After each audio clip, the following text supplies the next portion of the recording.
Le dimanche, c'est le Bowo.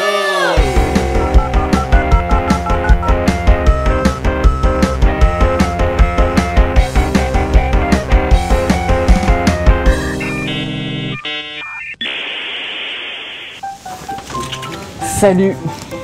Petit Bowo cette semaine, le plus ou moins attendu Bowo UMP. Ist nicht in der Bunkeranlage. Was soll das heißen? Sie können Feigeland nicht finden. Dann suchen Sie ihn!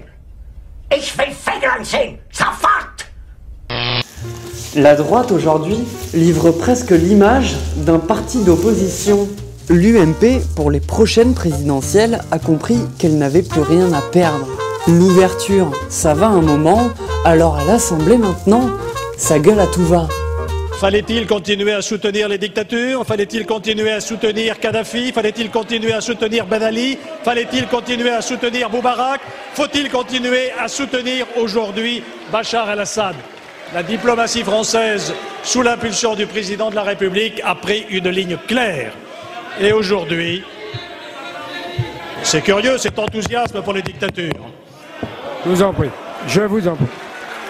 Hein? Je vous en prie. Aujourd'hui, nous devons faire confiance. Je vous en prie, mais ça touche. Je vous en prie. Monsieur le ministre des Affaires étrangères, je vous rappellerai simplement que nous, les dictateurs, nous ne le déroulons pas le tapis rouge pour les accueillir sous leur tente à Paris. Monsieur le Premier ministre, votre gouvernement s'apprête à réduire le montant des indemnités pour arrêt maladie. Désormais, l'assurance maladie... On se calme. Monsieur Malo, vous avez commencé votre question par un propos qui ne relevait pas directement des indemnités journalières. Je voudrais juste vous dire que les infirmières bulgares, nous, on les a pas laissées croupir dans les prisons libyennes. Voilà la différence. Et c'est grâce à l'action du président Sarkozy, si elles auraient été libérées.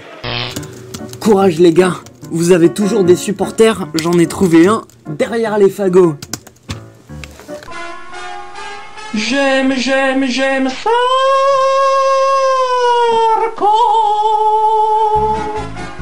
Et ses réformes m'enchantent. Le temps paraît trop court pour goûter au bonheur de chaque jour. Oh, j'aime Sarko.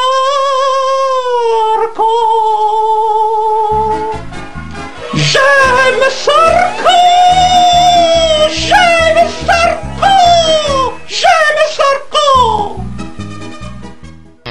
Ils ont fait un carton les Verts aux dernières européennes, non? Ouais. Ouais. Des voix de plus pour la gauche, aux grandes dames de la droite, qui va devoir maintenant draguer cet électorat. Sébastien Tellier, musicien français, a une soluce pour l'UMP. Sébastien Tellier.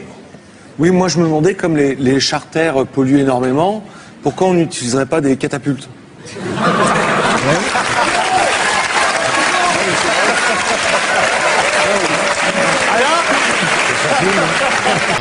Et pour finir, une petite pépite d'archives. Ça date de 1998. Un débat précurseur, voire prémonitoire, où Hollande, qui base sa campagne sur la jeunesse, affrontait déjà Sarko sur un plateau. Imprimez bien ce discours, le chef de l'État pourrait nous le ressortir bientôt, lui et sa cour. Les emplois jeunes, parce que vous les avez évoqués, nous préférons financer des emplois jeunes qui vont effectivement travailler dans des tâches d'utilité collective, plutôt que de continuer à subventionner, comme vous le faisiez, des emplois qui pouvaient être solvabilisés, comme l'on dit, par le marché. Alors oui, nous préférons créer 350 000 emplois jeunes. Et moi je suis plutôt fier qu'on ait pu donner à des jeunes qui aujourd'hui attendent un emploi, eh bien cette perspective de s'insérer dans la société. Alors vous pouvez être contre. Je ne sais pas si à Neuilly vous n'avez pas créé d'emploi jeune, je suppose, puisque vous en contestez le principe. Je suppose que vous n'en avez pas créé. Vous n'avez créé? Ne critiquez pas la ville, vous avez fait vos études. Non, mais c'est pas le problème. Je vous ai posé la question. Est-ce que vous avez créé des emplois jeunes à Neuilly? Je vais vous répondre très simplement. S'agissant des emplois jeunes, c'est une erreur monumentale. Donc vous n'en avez pas créé? C'est une erreur monumentale. Pourquoi? Non mais est-ce que vous en avez créé? Je vais vous le dire. Mais je vais faire mon raisonnement. Parce qu'on fait croire aux jeunes que leur avenir est dans l'administration.